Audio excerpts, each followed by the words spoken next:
آج کا خطبہ جمعہ کا موضوع جیسے کہ آپ نے سنا، یہ ہے حقیقت دنیا وزاد الرحیل۔ تو اس موضوع پر خطبہ حاجہ یا دعائے حاجہ کے بعد کئی ایک احادیث رسول صلی اللہ علیہ وسلم پیش کی گئی،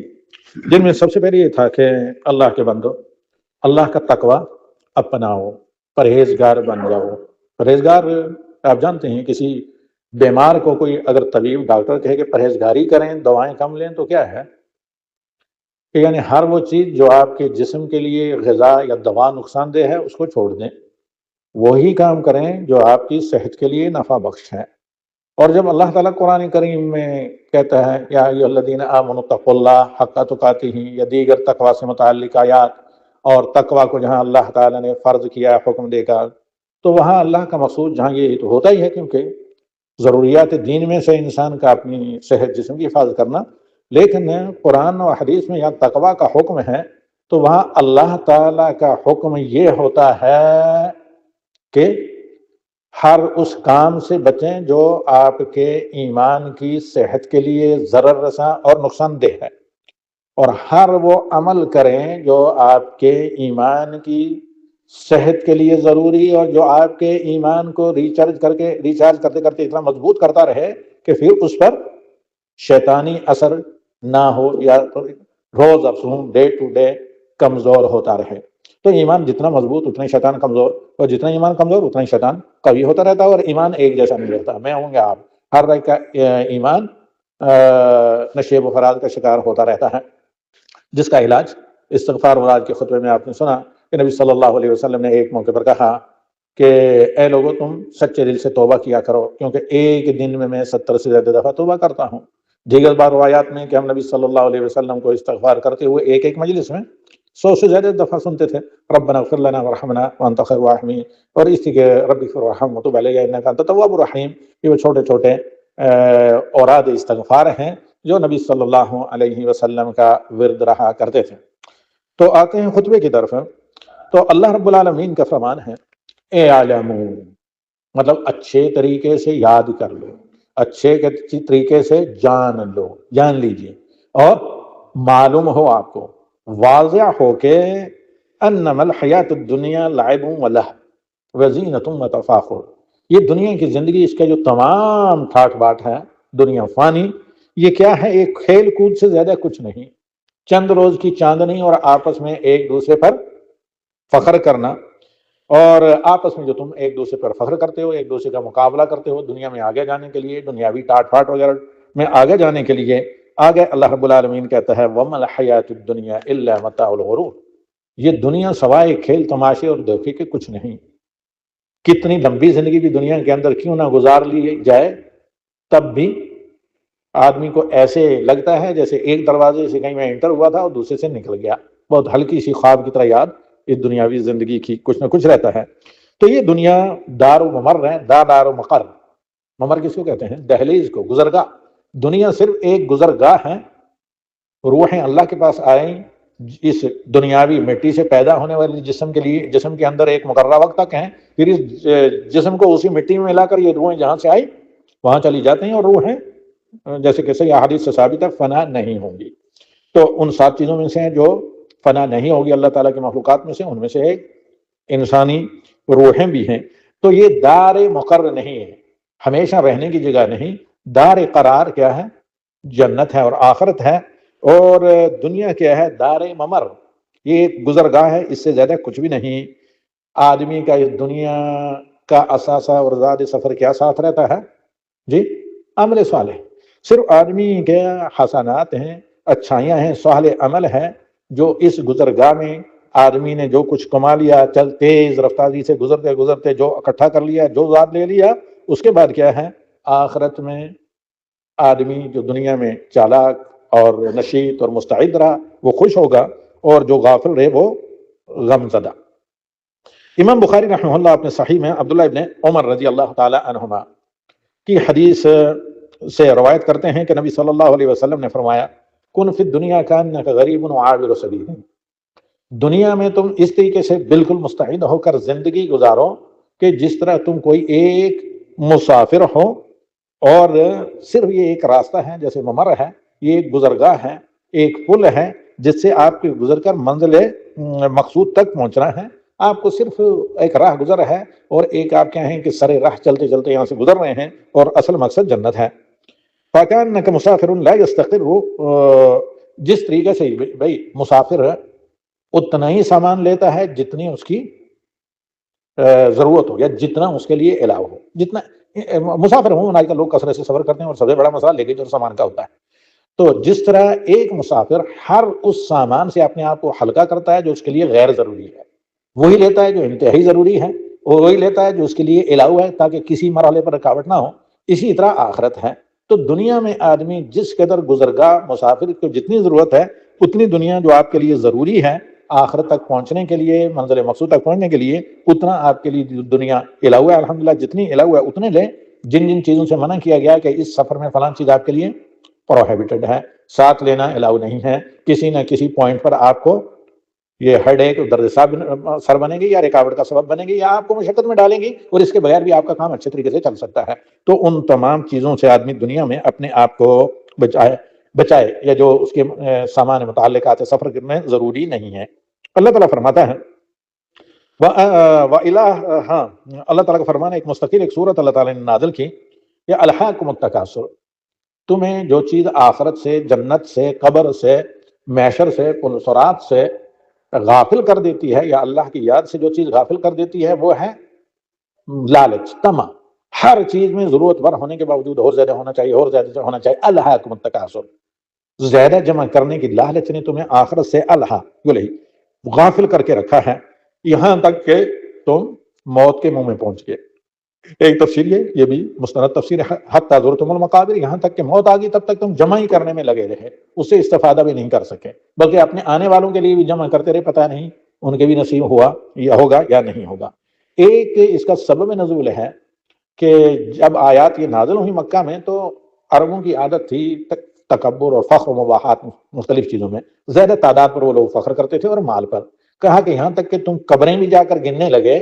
کہ کس خاندان کی، کس قبیلے کی قبریں دوسروں سے زیادہ ہیں، اور آج بھی بسا اوقات ایسا ہوتا ہے. تو امام ترمذی رحمہ اللہ اپنی مشہور کتاب سنن ترمذی میں روایت کرتے ہیں، ابو ہریرہ رضی اللہ تعالیٰ عنہ کی روایت کہ نبی صلی اللہ علیہ وسلم نے فرمایا اکثروا ذکر حازم اللذات الموت، یہ لذتوں کو پھیکا کر دینے والی جو موت ہے نا، لذتوں کی اس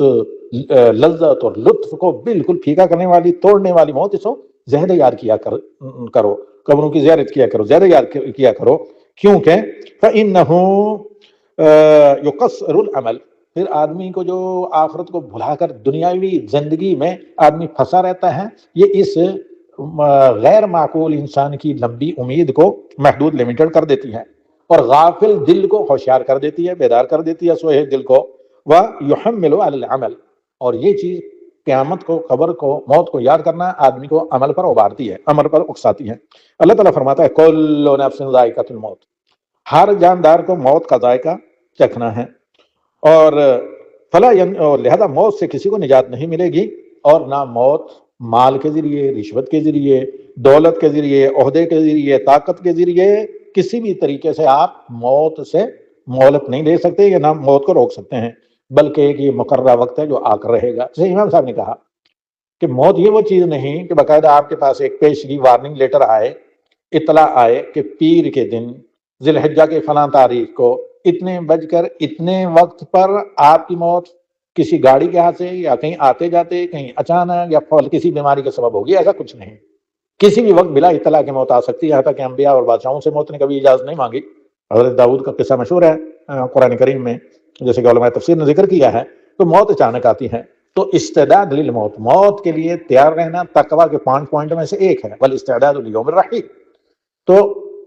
ہمہ وقت بندہ موت کے لیے تیار رہے. ایک آدمی اگر اللہ کے فرائض کو انجام دیتا ہے، اللہ کے منع کردہ کاموں سے بچنے کی حتی المقدور کوشش کرتا ہے، حتی الوسع فرائض انجام دیتا ہے، تو اس میں شک نہیں کہ وہ موت کے لیے تیار ہوتا ہے. کیونکہ جب بھی آدمی کی وفات آئے گی کسی نہ کسی نماز کے بعد آئے گی، اور ہر نماز میں تشہد میں آدمی کیا پڑھتا ہے؟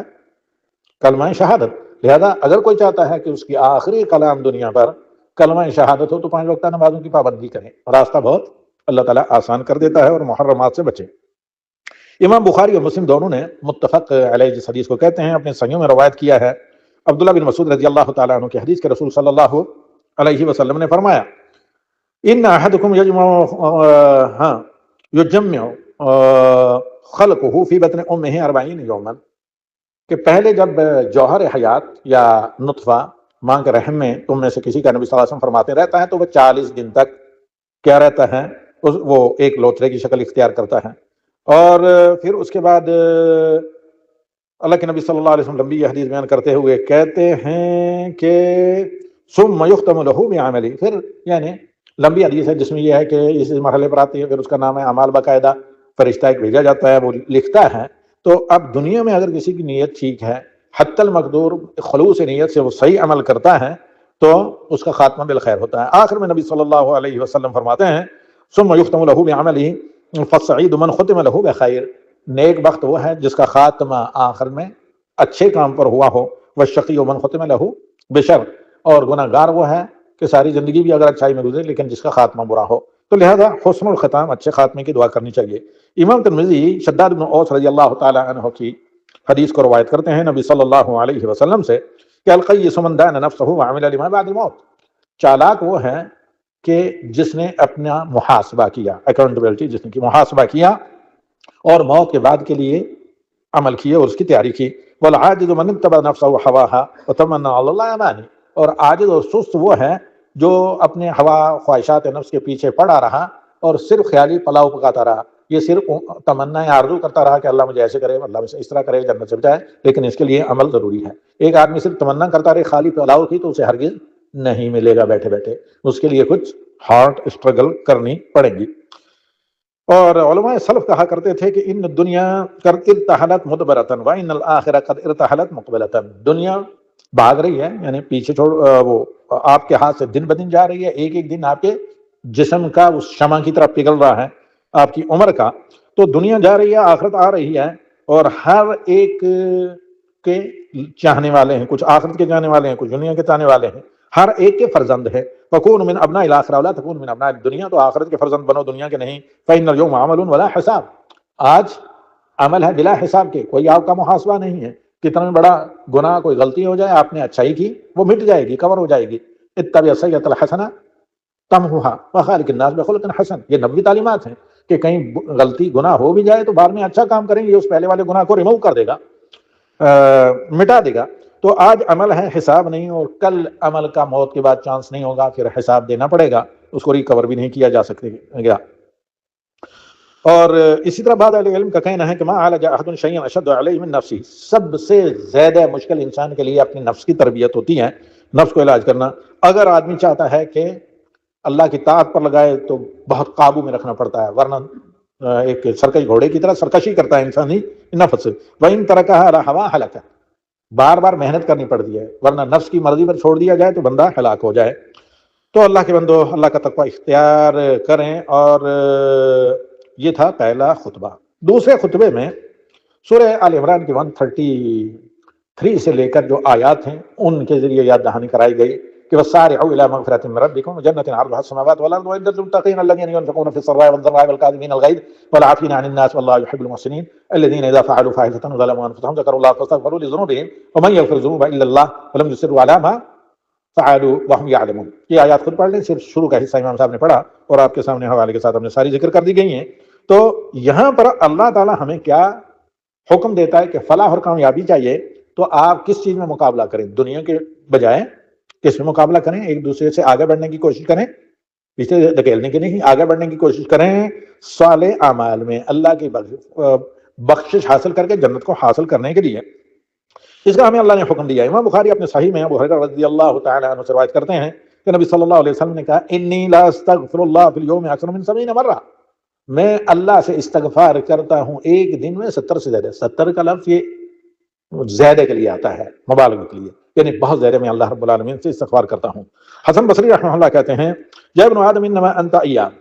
اے فرزند آدم تم عمر کے دنوں اور مہینوں اور ہفتوں کے سوا کچھ بھی نہیں ہو، تمہارا جسم یہ دنوں سے بنا ہوا ہے، ایک دن آپ کی زندگی میں سے گیا، آپ کے جسم کا ایک حصہ کٹ کر مٹی میں مل گیا۔ کلما ذهب یوم ذهب بعضک ویوشک ان ذهب البعض ان یذهب الکل، اور جو چیز کٹنے لگ جاتی ہے، کوئی چیز تھوڑی تھوڑی پگھلنے لگ جاتی ہے شمع کی طرح، تو وہ ساری ختم ہو جاتی ہے۔ جب ایک زندگی کا عمر کا آپ کا دن آپ کے جسم کو لے کر جاتا ہے تو یہ پورا جسم بھی کبھی یاد جا سکتا ہے، اس کے لیے تیار کریں۔ تو یہ جو دن ہیں یہ ہمیں آخرت کی طرف تیزی کے ساتھ لے کر، تیز رفتار جہاز یا ٹرین کی طرح آخرت کی طرف لے کر جا رہے ہیں۔ مشہور عالم اپنے زمانے کے، جس کو آج کل لبنان کہتے ہیں، شام قدیم زمانے میں، سفیان ثوری رحمہ اللہ کہتے ہیں کہ ما احب عبد الدنیا الا ذرت بآخرتی، اگر دنیا کی لالچ میں کوئی پھنسا تو اس نے اپنی آخرت کو نقصان پہنچایا۔ ولا اثر الاخرۃ الا ربح الدنیا والآخرہ، اور جس نے آخرت کو توجہ دی اسے وہ دنیا میں بھی کامیاب رہا، آخرت میں بھی اللہ تعالیٰ نے ان کو دنیا کا بھی فائدہ دیا اور آخرت کا۔ اصحاب رسول صلی اللہ علیہ وسلم کو دیکھیں، اسلام سے پہلے مکہ میں جیسے ایک صحابی کہتے ہیں کہ 3 پتھروں میں سے اگر ہمارے پاس 4 پتھر ہوتے، 3 سے استنجا کرتے تو ایک کو اٹھا کر پوجنے لگ جاتے، وہی پتھر ہوتے۔ تو یہ ہماری حالت تھی، مغلوب تھے، ذلیل تھے، لیکن جب کلمہ شہادت انہوں نے پڑھا تو پوری دنیا، چند گنے ہیں، صرف ایک دہائے کے اندر پوری دنیا مغلوب ہو گئی۔ آج جتنے آج ہیں اس سے زیادہ خطے پر 1.5 سے لے کر 2% تک مسلمان ہونے کے بعد غالب تھے، جبکہ آج مغلوب ہیں۔ تو جس نے بھی دنیا میں زہد اختیار کیا، آخرت اور توجہ دی، تو دنیا خود پیچھے دوڑ کر آتی ہے۔ امام حاکم اپنی مستدرک میں ابن عباس رضی اللہ تعالیٰ عنہ سے روایت کرتے ہیں کہ نبی صلی اللہ علیہ وسلم نے کہا اغتنم خمسا قبل خمس، غنیمت سمجھو اللہ کے 5 اس کو اپرچونٹی یا 5 گولڈن چانس کو 5 مصیبتوں سے پہلے۔ کون کون سے یہ 5 ہیں؟ کہ نمبر 1 شباب کا قبل حرمک، جوانی کو بڑھاپے سے پہلے۔ جوانی میں بہت کچھ کام کرتے ہیں جو بڑھاپے میں تھوڑا آگے جا کر کام نہیں کیے جا سکتے۔ جو لوگ یہاں رہتے ہیں، پہلے میرا گھر یہیں تھا، جو کونے والی بلڈنگ ہے جامع مسجد کے ساتھ، شروع میں جب آیا تو بڑے سلنڈر آپ کو پتا ہے یاد آتے تھے، صرف ایک ہاتھ سے 2 ہاتھ میں ایسے پکڑ کے قریب ہی آنے نہیں دینے، 30 منزل میں لے کر پھینک دیا کرتا تھا اٹھا کر، تو لوگ تعجب کرتے تھے۔ تو جوانی میں ماشاء اللہ قوت الا باللہ آدمی بہت سے کام کر سکتا ہے جو کمزور ہونے کے بعد نہیں۔ چلیے فارسی کا بڑا اچھا شعر ہے جو اس حدیث کی بھی وضاحت کرتا ہے کہ در جوانی توبہ کردن پیشہ پیغمبر است، وقت پیری گرگزادہ میشود پرہیزگار۔ جوانی میں توبہ کرنا، استغفار کرنا یہ پیغمبروں کا عمل ہے، ورنہ تو بڑھاپے میں دانت جب کمزور ہو گئے تو بال بھیڑیا بھی کیا ہو جاتا ہے، بڑا پرہیزگار نیک بن جاتا ہے۔ تو اغتنم خمسا قبل خمس، شبابک قبل حرمک وصحتک قبل سقمک، بیماری سے پہلے صحت، آدمی بیمار ہوگا تمنا کرے گا کہ صحت میں نے کچھ کر لیا ہوتا۔ وغناک قبل فقرک، اور خوشحالی مالداری کو فقر و محتاجی سے پہلے، کیونکہ فقر میں صدقہ کرنے کے بجائے ہو سکتا ہے صدقہ لینے کے لیے محتاج ہو جائے، اللہ نے آپ کو محتاج نہ کرے۔ وفراغک قبل شغلک، اور اپنی فرصت کو مصروفیت سے پہلے۔ وحیاتک قبل موتک، زندگی کا ایک ایک دن بڑا قیمتی ہے، اس لیے اللہ تعالیٰ نے جب قرآن آپ پڑھتے ہیں تو اللہ تعالیٰ کہتا ہے نا میں نے رات کو آرام کے لیے بنایا، دن کو آرام کے لیے نہیں، دن سونے کے لیے نہیں ہے، دن کو میں نے کچھ کرنے کے لیے بنایا ہے، اس لیے اللہ نے دن کی روشنی رکھی اور رات کو تاریک کر دیا۔ پڑھیں قرآن کریم کی سورت ہے قصص، جس میں اللہ تعالیٰ کہتا ہے رات کی نعمت کا ذکر کرتا ہے، دن کی نعمت کا ذکر کرتا ہے۔ لہذا عمروں کو گولڈن چانس سمجھنا چاہیے، انہیں غنیمت سمجھنا چاہیے، لہذا اپنے باطن کی ہم اصلاح کریں اور اپنے دلوں کو ہم صاف کریں اور اللہ تعالیٰ سے نیتوں کی اصلاح کی دعا کریں۔ اللهم اصلح قلوبنا واغفر ذنوبنا وارحم ضعفنا واختم لنا بالصالحات واجعل خیر اعمالنا خواتمها وخیر ایامنا یوم نلقاک۔ اور اس کے بعد جیسے کہ آپ نے سنا دعائیں کی گئی اللہ تعالیٰ سے لیے مسلمان مظلوموں کے لیے، نام لے کر غزہ اور سوڈان وغیرہ، مسلمانوں کی فتحیابی کے لیے اور اللہ تعالیٰ کے دشمنوں، اسلام مسلمانوں کے دشمنوں کی شکست، ریخ، ذلت اور تباہی کے لیے۔ هذا وصلی اللہ وسلم علی النبی الحمد للہ الذی بنعمتہ تتم الصالحات، وآخر دعوانا الحمد للہ رب العالمین۔